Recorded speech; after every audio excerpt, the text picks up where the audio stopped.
Joan and I are going to be going over the real estate condition report, the home inspection contingency, and the right to cure.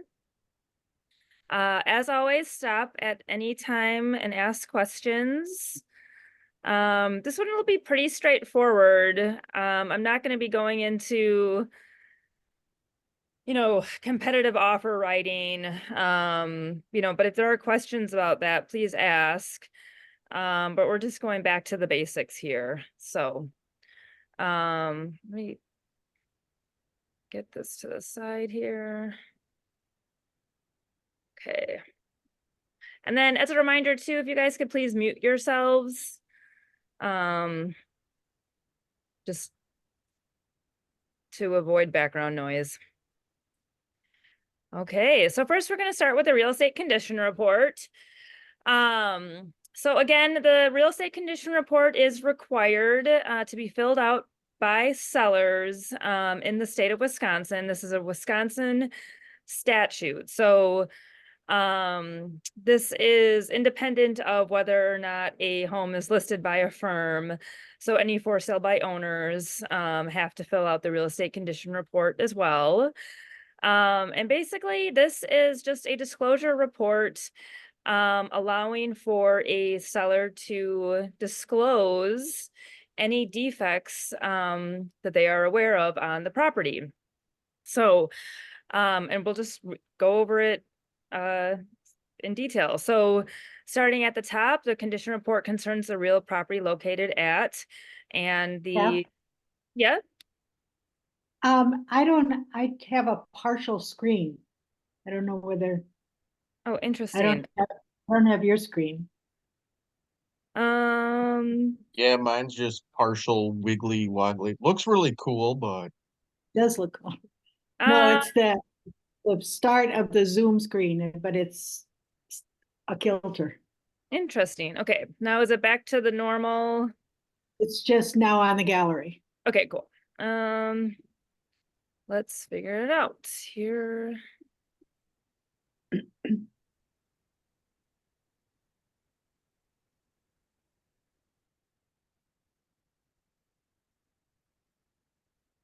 Let's try this again.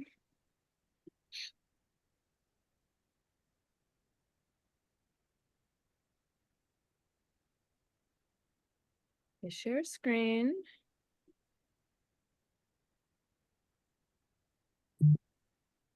Okay, are you guys seeing? Yes. Yep. The slideshow? Perfect. Okay. Are we seeing it much larger? Exactly. Perfect. Good. Okay. Okay, so this is the top of page 1 of the real estate condition report. And just going through it in detail. So again, starting at the top, the seller will put in their address. And it states this report is a disclosure of the condition of that property in compliance with section 709 of the Wisconsin statutes as of, and the seller will put in the date that they're filling out the real estate condition report. It is not a warranty of any kind by the owner or any agents representing any party in this transaction and is not a substitute for any inspections or warranties that the parties may wish to obtain. A buyer who does not receive a fully completed copy of this report within 10 days after acceptance of the contract of sale or option contract for the above real property has the right to rescind the contract, provided the owner is required to provide this report under Wisconsin statute. And we will talk about any exceptions of those who do not have to fill out a real estate condition report in a minute. Notice to parties regarding advice or inspection. So we do want to make sure that you guys know that this verbiage is here. We get this question a lot, but this is just explicitly stating that we as real estate licensees may not provide advice or opinions concerning whether or not an item is a defect for the purposes of the report, or concerning legal rights or obligations of the parties to the transactions. And it states right here, parties may wish to obtain professional advice or inspections of the property and to include appropriate provisions in a contract between them with respect to any advice they receive. So if we do receive questions on how to fill out a real estate condition report, we do need to refer them to an attorney. One thing that I will state though, because we often get the comments back, well, our seller is looking to us for guidance here. It's completely appropriate to provide examples of other real estate condition reports to a seller. And I've done that before where, if a seller wants to have an understanding of how detailed they need to be, we first will always say, well, disclose, disclose, disclose. I mean, all information is good information. And as an extension of that, if you want to provide a real estate condition report that was very detailed, you can go ahead and provide an example. So then it continues on page 1. And this is information that you can point out directly for the seller to read, so that they kind of have a step-by-step on how they need to fill it out, excuse me. So in this form, aware means the owner has notice or knowledge of it. In this form, defect means a condition that would have a significant adverse effect on the value of the property, that would significantly impair the health or safety of future occupants of the property, or that if not repaired, removed, or replaced would significantly shorten or adversely affect the expected normal life of their premises. So that's the definition of a defect. A3, in this form, owner means the person or persons, entity, or organization that owns the above described real property. An owner who transfers real estate containing 1 to 4 dwelling units, including a condo unit and timeshare property by sale, exchange, or land contract is required to complete this report. Exceptions: an owner who is a personal rep, trustee, conservator, or fiduciary appointed by or subject to supervision by a court, and this is the kind of the kicker here, and who has never occupied the property transferred is not required to complete this report. An owner who transfers property that has not been inhabited or who transfers property in a manner that is exempt from the real estate transfer fee is not required to complete this report. And again, we'll go over it again. But the key items here is that an owner who is a personal rep, trustee, conservator, or fiduciary and has never occupied the property is exempt from this. So we get a lot of just questions on, mostly involved with investors, but we'll have a seller say, well, I've never occupied the property. But that doesn't make them exempt. They have to also be a personal rep in the sale, or a trustee or conservator. Or on the flip side, we'll have a personal rep or trustee say that they have at one time lived on the property. They actually do have to fill out a real estate condition report still. So I had an example of an estate where the kids were selling their parents' place, but it was also their childhood home. They had not lived in the property for decades, but they were still required to fill out a real estate condition report because they had occupied the property at one time. And then this line on an owner who transfers a property that has never been inhabited. So that just applies to new construction. So you will not see a real estate condition report because the property has never been inhabited. Moving on, A4, the owner represents that to the best of the owner's knowledge, the responses to the following questions have been accurately checked as yes or no, or NA, to the property being sold. If the owner responds to any question with a yes, the owner shall provide in the additional information area of this form an explanation of the reason why the response to the question is a yes. So again, just another instruction to the seller. If the transfer is of a condo unit, the property to which the form applies is the condo unit, the common elements of the condo, and any limited common elements that may be used only by the owner of the condo unit being transferred. A6, the owner discloses the following information with the knowledge that even though this is not a warranty, prospective buyers may rely on this information in deciding whether and on what terms to purchase the property. The owner hereby authorizes the owner's agents and agents of any prospective buyer to provide a copy of this report and to disclose any information in the report to any person in connection with the actual or anticipated sale of the property. So that's just giving the authorization for us to provide it as licensees. Caution, the list of defects following each question below are examples only and are not the only defects that may properly be disclosed in response to each respective question. Again, that's another cautionary line for the seller when seeking on how to fill this out.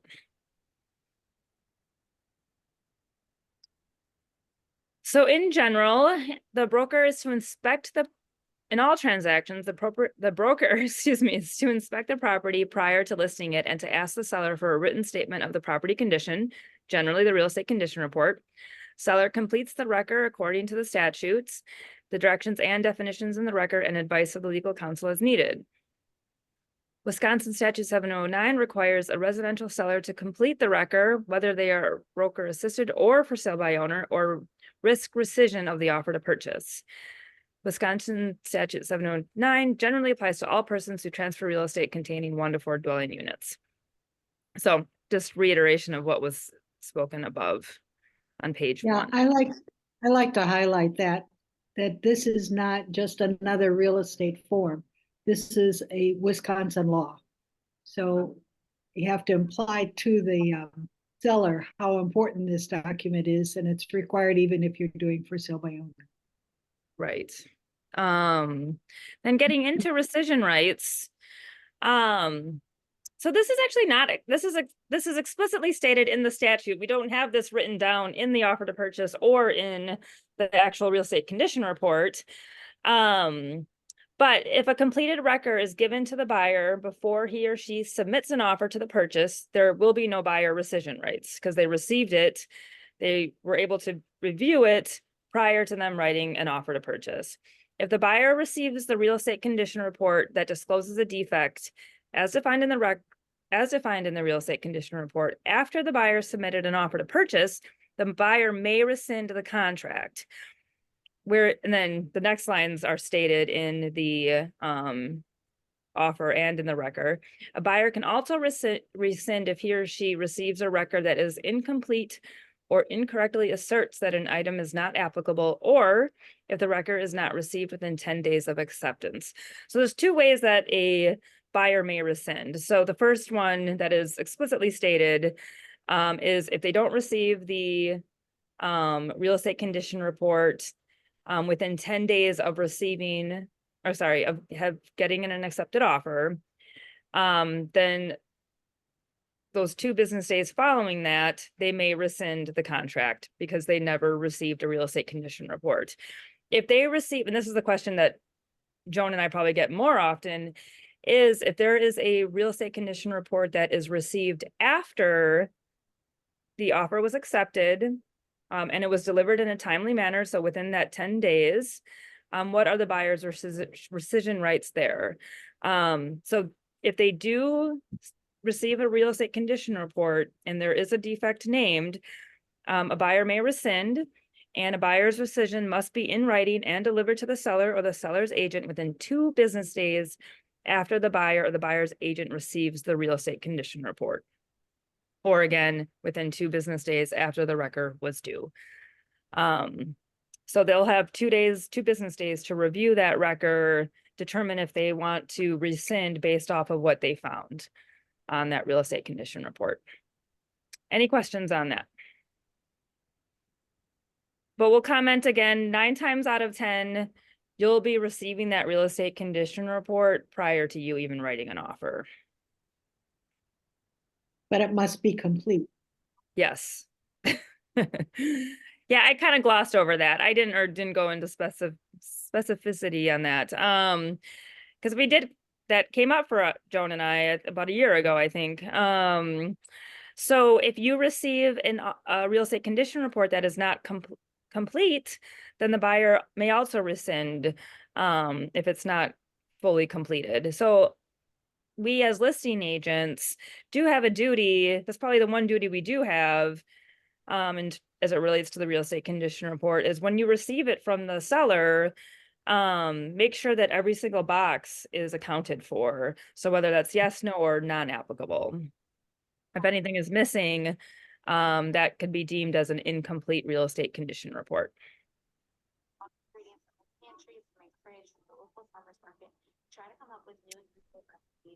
This next slide again goes over those who are exempt. I already went over that in detail, but I want to show you the WRA seller refusal statement that the any personal reps or trustees would fill out if they are exempt. And I thought I had a slide for it. It's like I don't. I can pull that up real quick. I think that was in another well, there's what's called the seller refusal statement. And I would like to pull that up real quick.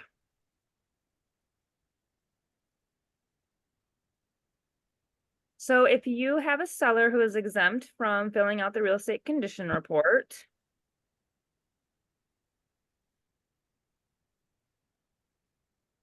you will have them fill out the exemption form. It is found in zip forms.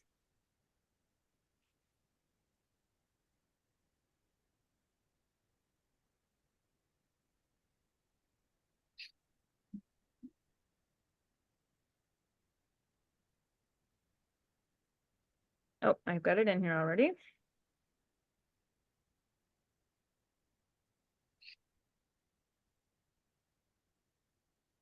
So instead of uploading this to MLS, I'm sorry, instead of uploading the real estate condition report to MLS, you would upload this.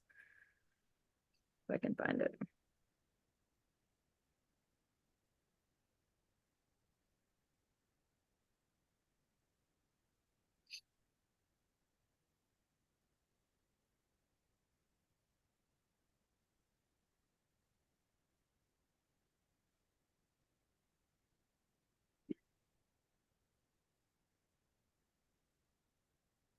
There we go.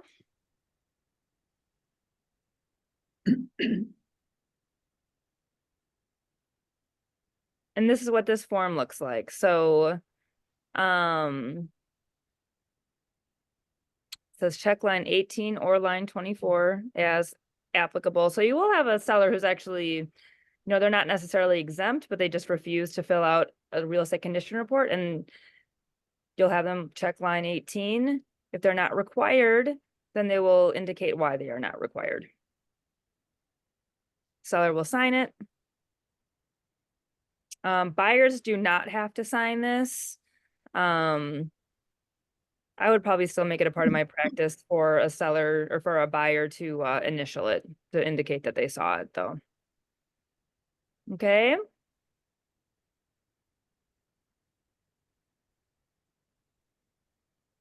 Then kind of going back to our duty as licensees in this, in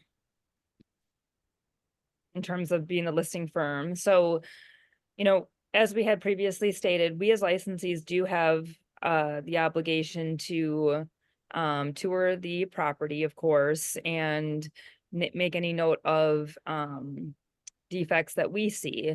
So once the seller provides a real estate condition report, the licensee compares his or her observations and knowledge to the real estate condition report. If there are any inconsistencies or the licensee thinks the seller's disclosures are incomplete or inaccurate, the licensee would make a timely written disclosure of material adverse facts. And there's a form for that as well.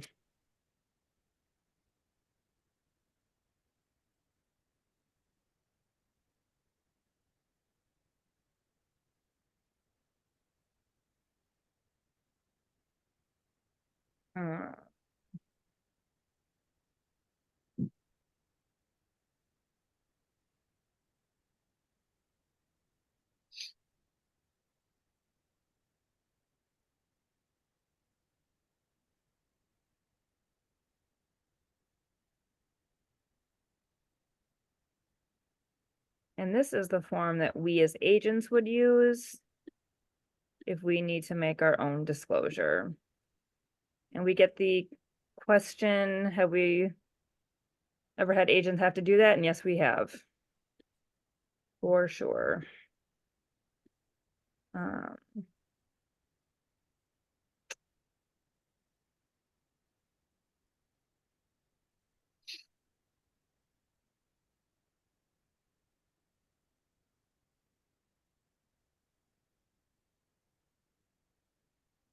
Okay.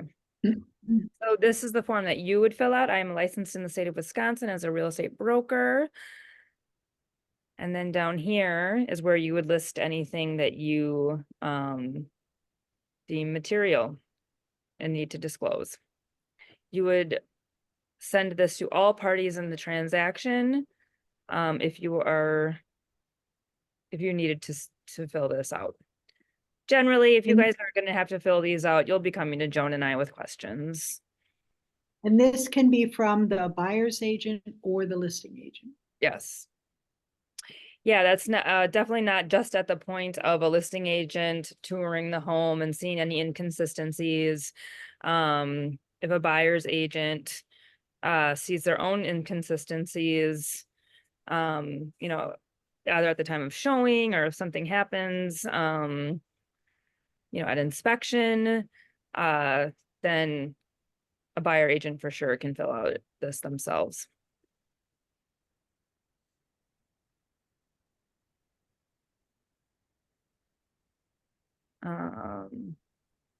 More notes.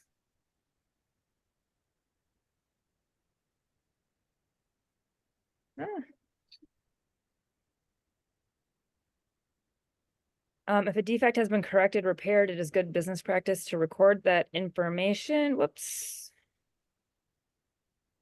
Record that information and the date of correction in the condition report, so there's a paper trail from the seller. Yeah, I think this is just another way to say, you know, if you do get questions on how to fill it out, and we're always saying disclose, disclose, disclose, you know, I've gotten a question on, well, I had this done, but this is how we fixed it. And I'll always say, I think that's great information for somebody to know, right? So, a seller absolutely can detail something that has happened or occurred in the past, and then go on to state how they have fixed it. I, as a buyer, would want to know that, right? Okay, any questions so far? Okay. So we'll kind of see, you know, we'll see how the real estate condition report works into the inspection contingency. And its role here.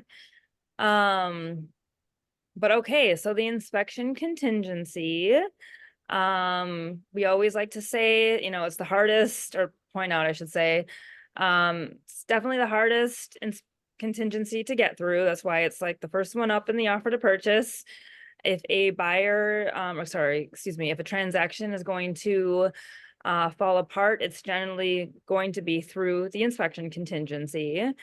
And we always like to say too, I mean, the inspection process protects both buyers and sellers. You know, a seller has just as much stake in having an inspection as a buyer to help them with post-close issues. You know, it's generally best to have everybody's eyes wide open at a closing in terms of what's going on with the property, so that there are no post-close issues that come up, right? So I just want to make that note too. I mean, sellers should be just as invested with a inspection contingency as well. And there are notes on here on how we can make it competitive, but we're not going to get that here. Okay, so the inspection contingency itself, again, it's in the offer to purchase and the condo offer to purchase. There are 3 sections. It defines the inspections versus testing, the inspection contingency language itself, and then the concept of right to cure and how it's attached to the inspection contingency. So the first section, section 1, inspections versus testing. So this is just a lot of verbiage for the buyer and for the seller as it relates to inspections versus testing. Just making it crystal clear that this area, this these provisions are addressing only inspections and not testing. So just beginning at line 178, the buyer may only conduct inspections or tests if specific contingencies are included as part of the offer. An inspection is defined as an observation of the property, which does not include an appraisal or testing of the property other than testing for leaking carbon monoxide or testing for leaking LP or natural gas, which are hereby authorized. So in your general home inspections, your general home inspector will test for leaking carbon monoxide or test for natural gas, just as a heads up. A test is further defined as the taking of samples of materials such as soils, water, air, or building materials from the property for lab analysis. So to differentiate the two, a test is going to include the process of like taking a sample and sending it off to a lab. It's not an observation, it's actual testing of the material. A provision for the seller. The seller agrees to allow buyers, inspectors, testers, and appraisers reasonable access to the property upon advance notice to satisfy the contingency in the offer. We have had sellers who will refuse to let inspectors in. We have to remind them that, you accepted an offer with a inspection contingency. We obviously need to let the inspector in. Buyers or licensees or both may be present at all inspections and testing. So this is just making everyone aware that licensees and buyer may be present. It's not a requirement. We like to encourage our licensees, our agents, to be present at the home inspection. If you cannot be at a home inspection with your buyer, please find another agent who can be there. And that could also mean just splitting up the time if you can't be there the whole time. But we definitely want you to be present at a general home inspection. They are long, but I feel it's a duty for our buyer to be present. Any comments on that, Joan? No, and it is allowed for a buyer to be there alone with the inspector. The inspector has the right to open the door for a buyer and go in by themselves. But as Steph said, we don't promote that at all. I mean, there are sometimes it has to happen that way, but we really you should be present, or another Keller Williams agent can be present. There's so much difference between a written report and the emphasis of direct language that you don't get. Yeah, picking up on all of the nuance from direct direct presentation of the issue. So except as otherwise provided, seller's authorization for inspections does not authorize the buyer to conduct testing of the property.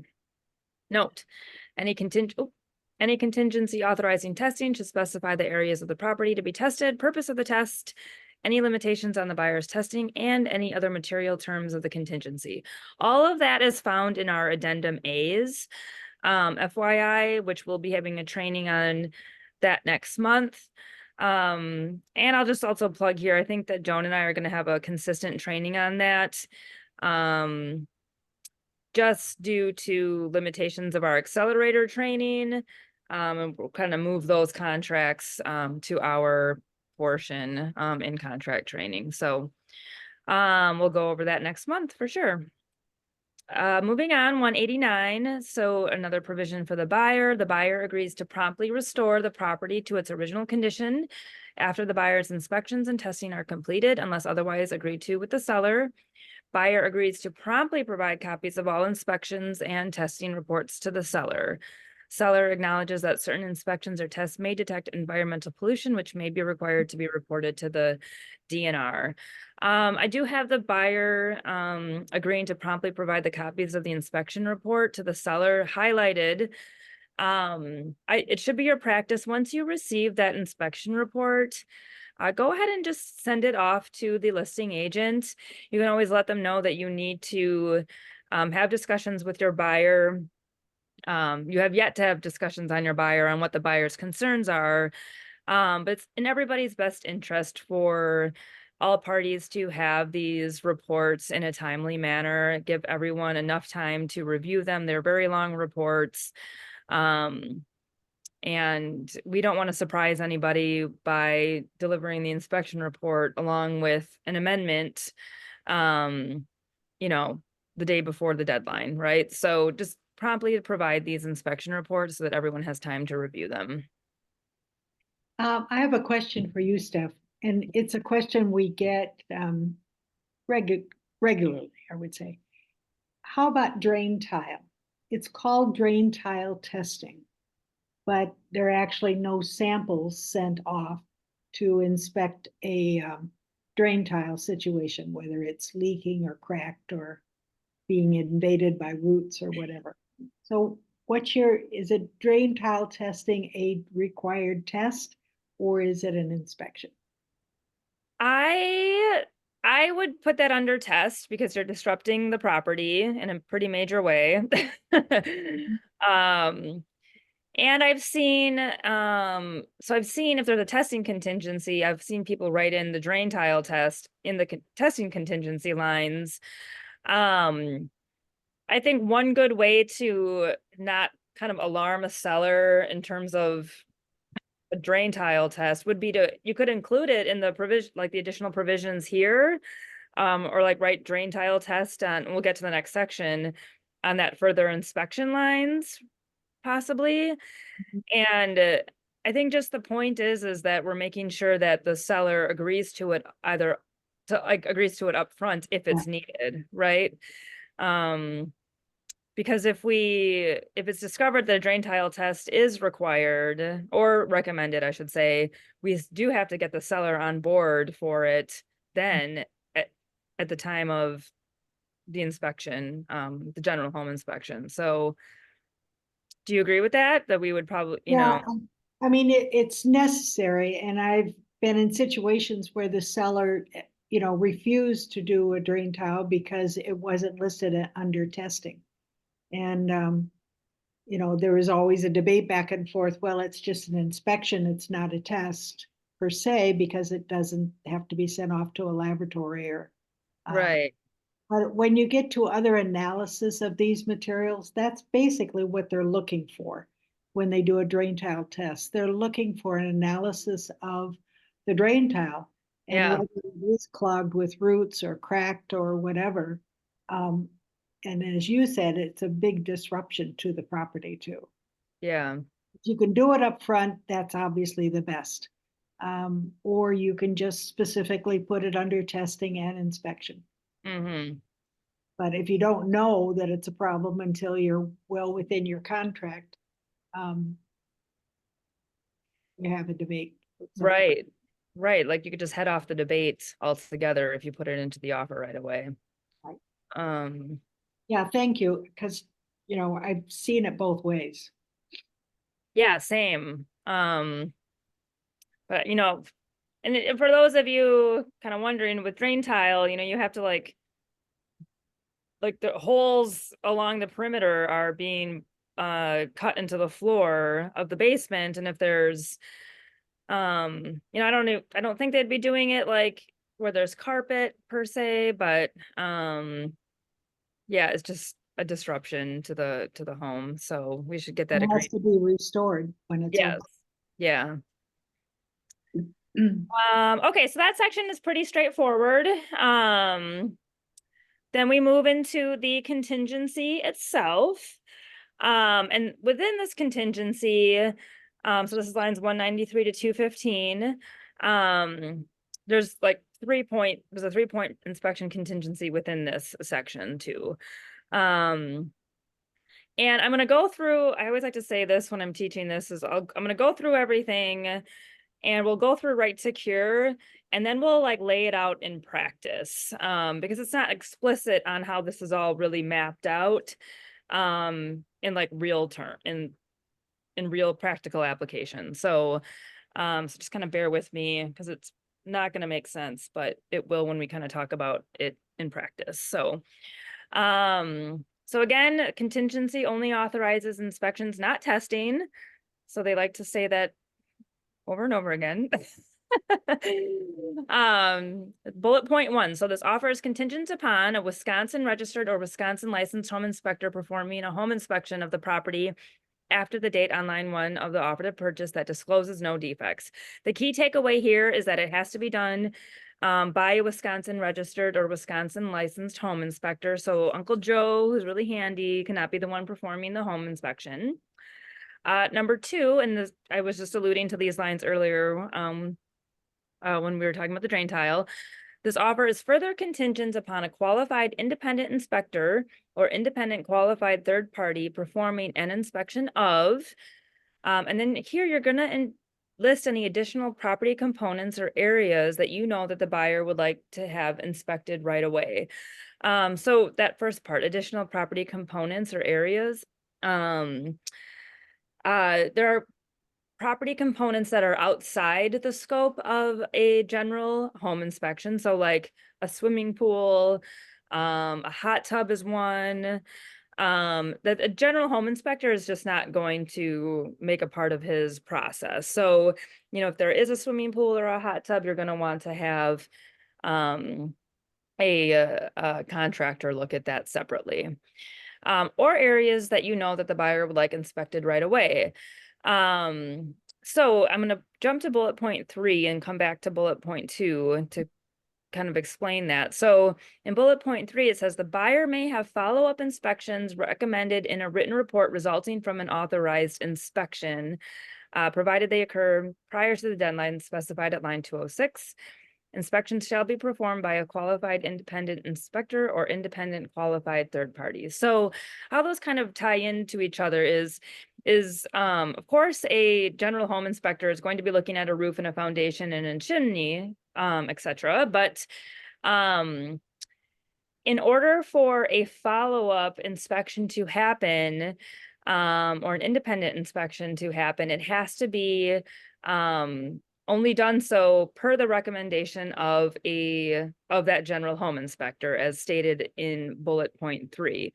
Now, if you know that a buyer is going to want to have a follow-up inspection on a certain area of a home, then you're going to go ahead and put it in bullet point 2, so that you're getting that authorization from the seller right off the bat. So a good example would be, you know, if you're showing a home that has a cracked foundation, you know, we don't have to rely necessarily on the general home inspector to call it out. I'm sure they're going to call it out as needing a follow-up inspection. We can go ahead and write it right in to lines 197 and 198 to state to the seller, we're just going to want to have that foundation looked at right away. Same with the roof. If you see curling shingles and you know that you're going to want that, and the buyer knows that they're going to want to have that checked out by a roofer, go ahead and list it here as well. Chimney is always a good one because those require a little bit more scrutiny in terms of the process, or like more scrutiny, of course, but like just the process is pretty involved with chimney inspections. So if you're writing an offer on a home with a chimney, you might want to just write that in there right away, because that involves getting the chimney cleaned and scoped, like a camera scope. So if you know that you're going to have to get that checked out, I would just go ahead and write that in there right away, versus again having that general home inspector recommend it in the report and then calling for the follow-up inspection. Especially with these tight timelines, we might want to make sure that we're lining all of these different inspections up right away.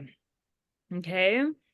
Line 203, and this is a good thing to point out when you're at a buyer consultation and you're kind of talking about the process of the home buying process in general and costs of the process and what a buyer can expect. I always point this out. So a buyer shall order the inspections and be responsible for all costs of inspections. So that general home inspection, of course, you know, I'll always say it's probably $400 to $500. But then if we are going to be writing on a home with a chimney, I'll let them know there could be an unanticipated cost of a chimney inspection.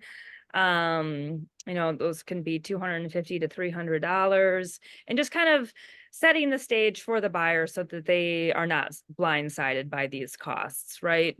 And to remind them that we're investing this money at this point to uncover what could be tens and thousands of dollars of repairs on a home. And that's why they want to make this investment up front so that they can learn this and possibly negotiate on it.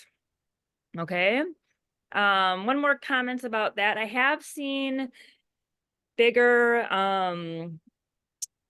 follow-up inspections that require payment. So like an engineer visit, for example, I have seen that split by buyer and seller.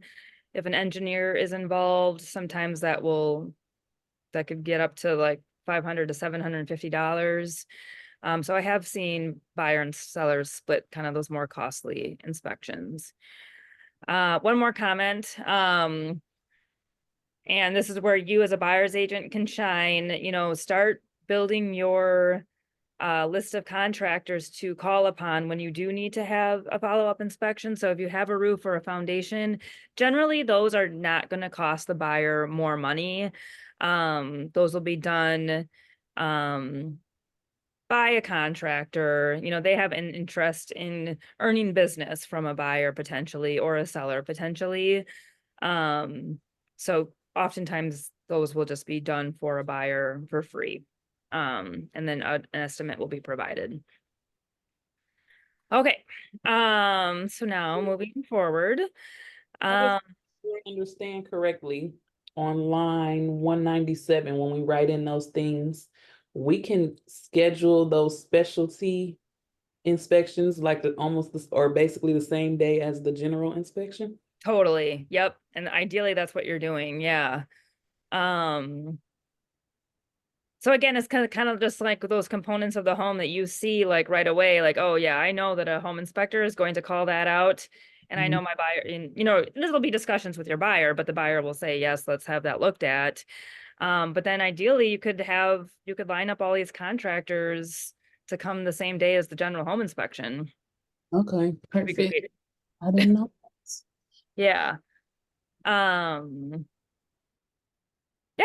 Otherwise, again, you will have the allowance to have a follow-up inspection, but again, it's going to have to be at the mercy or the recommendation. You're at the mercy of the inspector, making sure they're going to make the recommendation to have it done. Makes okay, sense. Thanks for that question. Okay, so line 204 is a caution for the buyer and for ourselves in determining what we're going to put on for the deadline for our inspection contingency. So buyers should provide sufficient time for the home inspection and any specialized inspections, as well as any follow-up inspections. The contingency shall be deemed satisfied unless the buyer within, and I put 10 to 14 days here as a kind of a range for you guys. After acceptance, delivers to the seller a copy of the written inspection report dated after line 1 and a written notice listing the defects identified in those reports to which the buyer objects. It defaults to 15 days.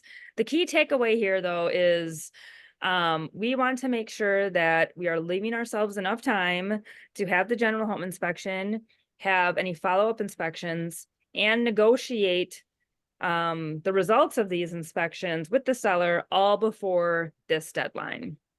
So make sure you're leaving yourself enough time.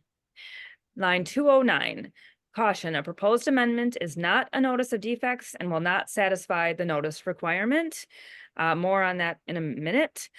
Line 210 and 211. So this is kind of where the real estate condition report comes into play. So purposes of this contingency, defects do not include structural, mechanical, or other conditions, the nature and extent of which the buyer had actual knowledge or written notice before signing this offer. So if it gets down to a notice requirement, a notice of defects, and a buyer lists defects that they were made aware of already on the real estate condition report, they technically cannot use those because they were made aware of them on the real estate condition report.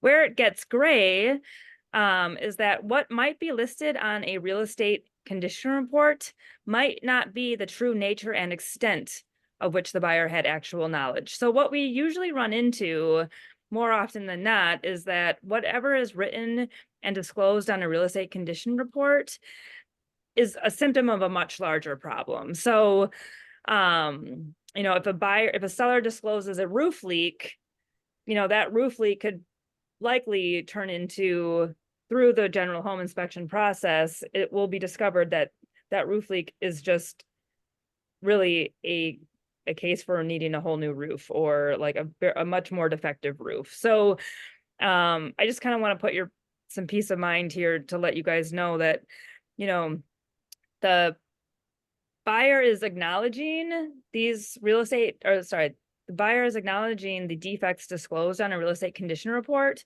but it doesn't mean that they can't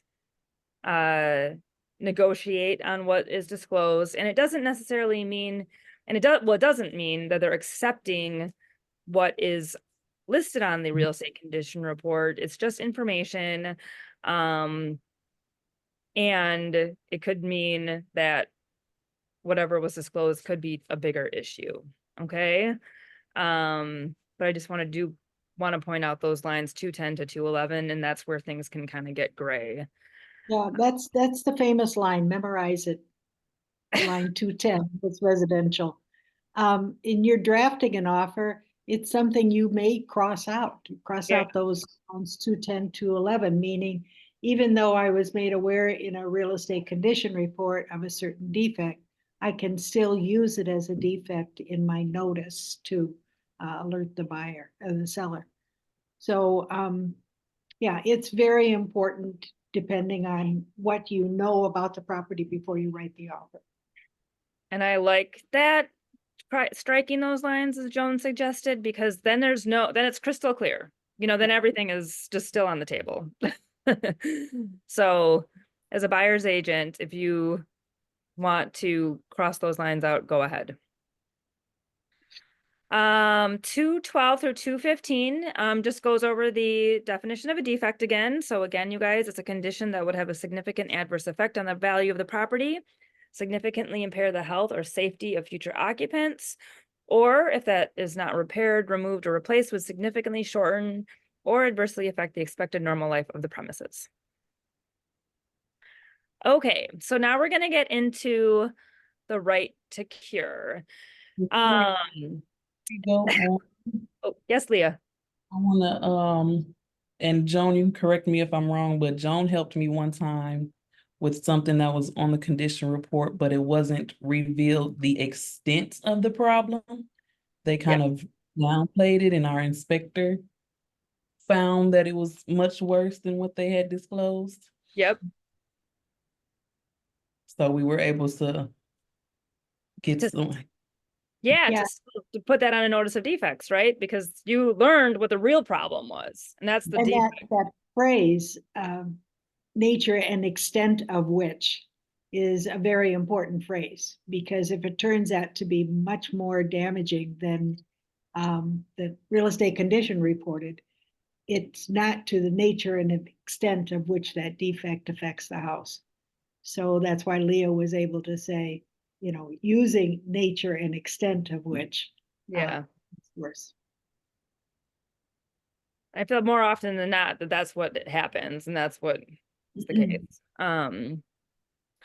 So I'm gonna, before I get into the right to cure, I'm going to speak to like how this works in practice, the inspection contingency process, and then talk about the final line in the sand, which is that notice requirement, that notice of defects.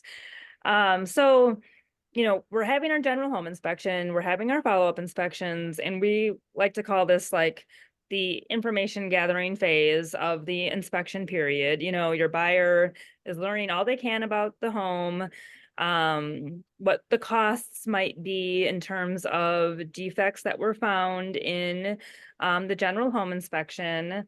And then they're going to take that information, which is, you know, going to usually come in the form of estimates, and go back to the seller and attempt to negotiate with the seller on what was found. So, you know, there's a number of ways that this information can be treated. You know, a buyer has options always in terms of how they want to approach a seller or not approach a seller. So if it's revealed that you know, sometimes it might be the case where there might be just like general maintenance items that come up on a home inspection report.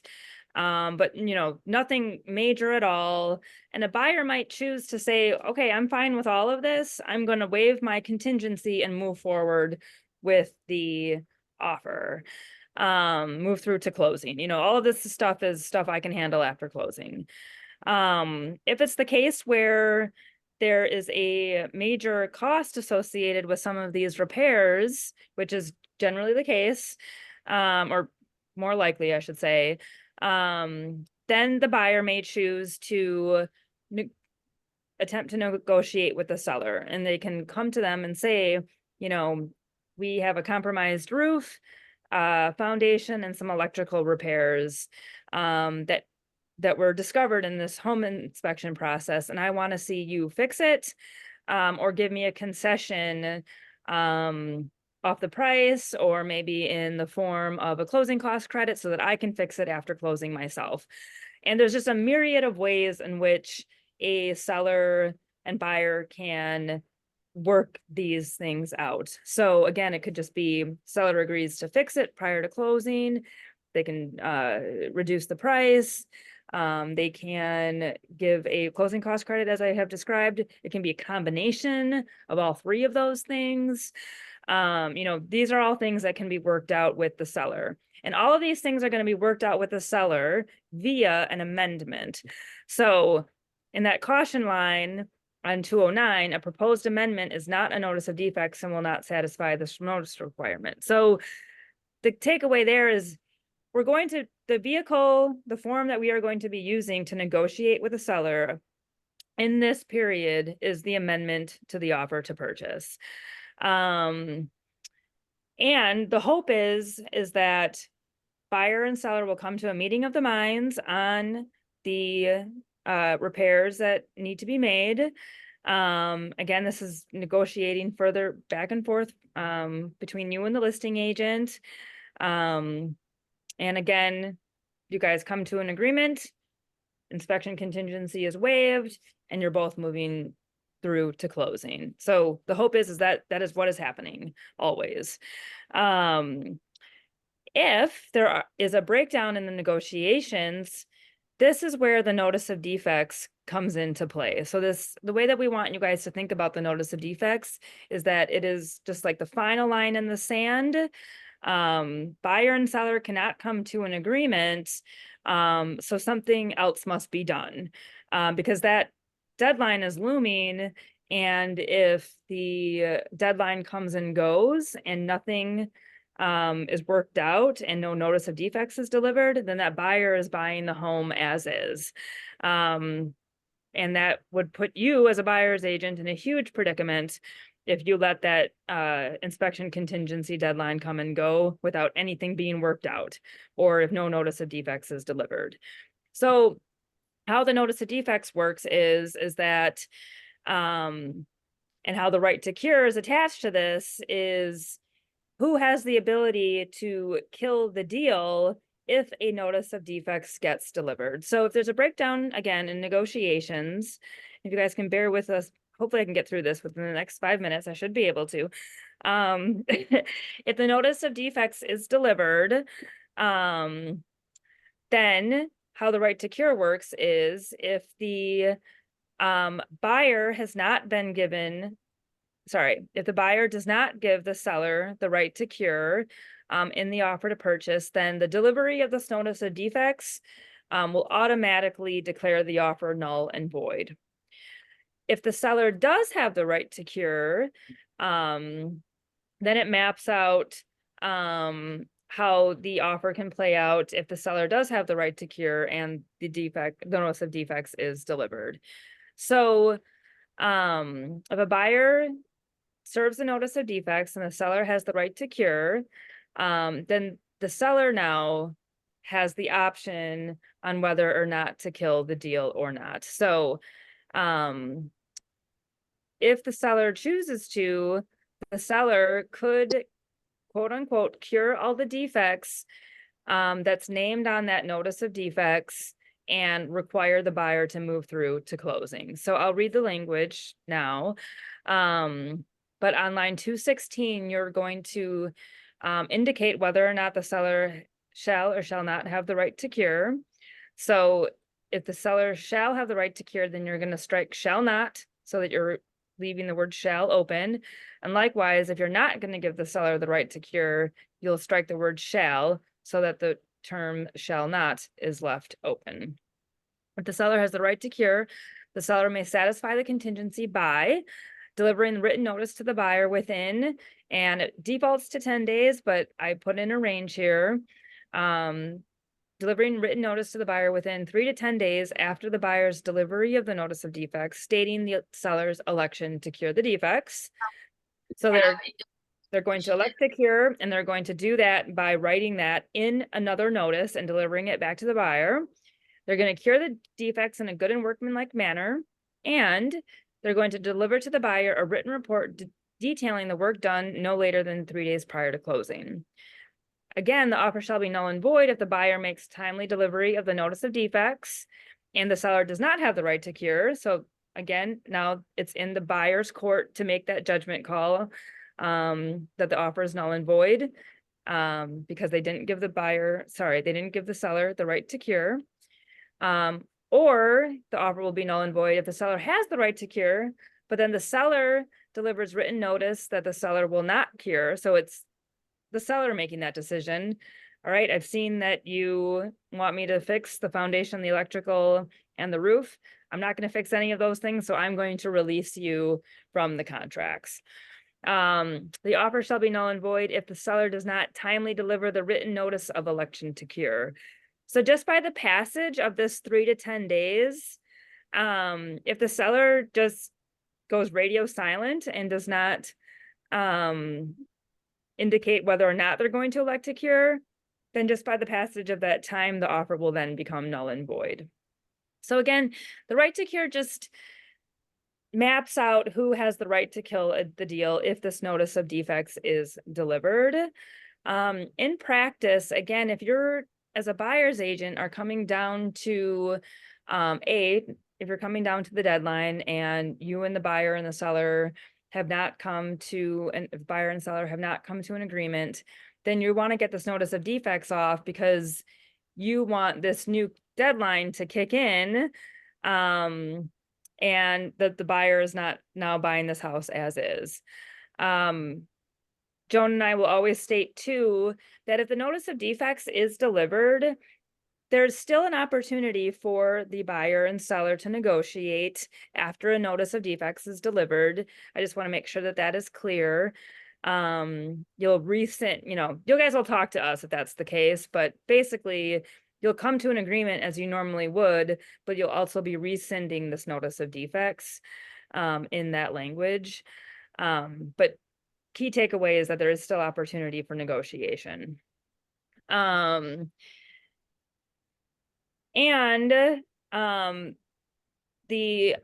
detriment to the seller in this case, if a notice of defects gets delivered, is a few things. So, when you guys are at this like negotiation stage with your amendments going back and forth, a buyer might only be concerned with like a few things found on the general home inspection report.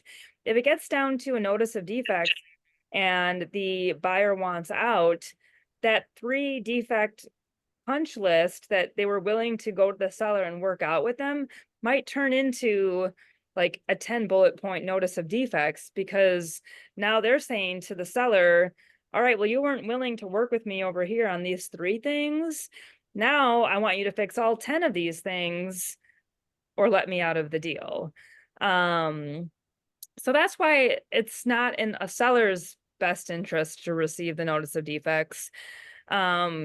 they might be thinking, well, I at least can make that decision at the time if a notice of defects is delivered, but that's not necessarily the case because their 3 bullet point list might turn into a much bigger scope of work for them. So it's in nobody's best interest to get down to this notice of defect stage.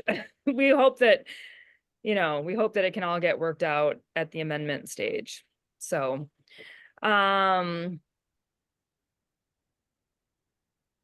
that's that. What are you guys? I think what we really want to make sure is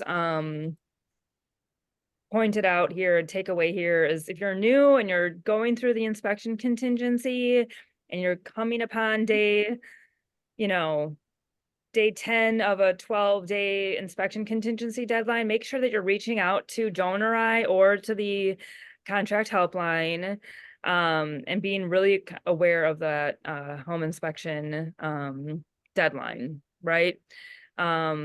That's our job in this as buyer's agents, is to make sure that we are keeping on top of that deadline and making moves if things are not worked out. Any other comments, Joan? No, you did a wonderful job, Steph. That's all very complicated, and I thought you did it very clearly.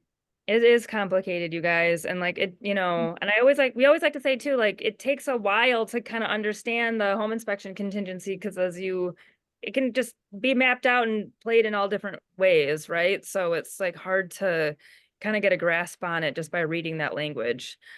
So And remember, these are recorded and in the library, the YouTube library. So, hope that you can always go back to this, or you can recommend it to somebody else who missed it today. But thank all of you who joined in today. Appreciate it. yes, thank you.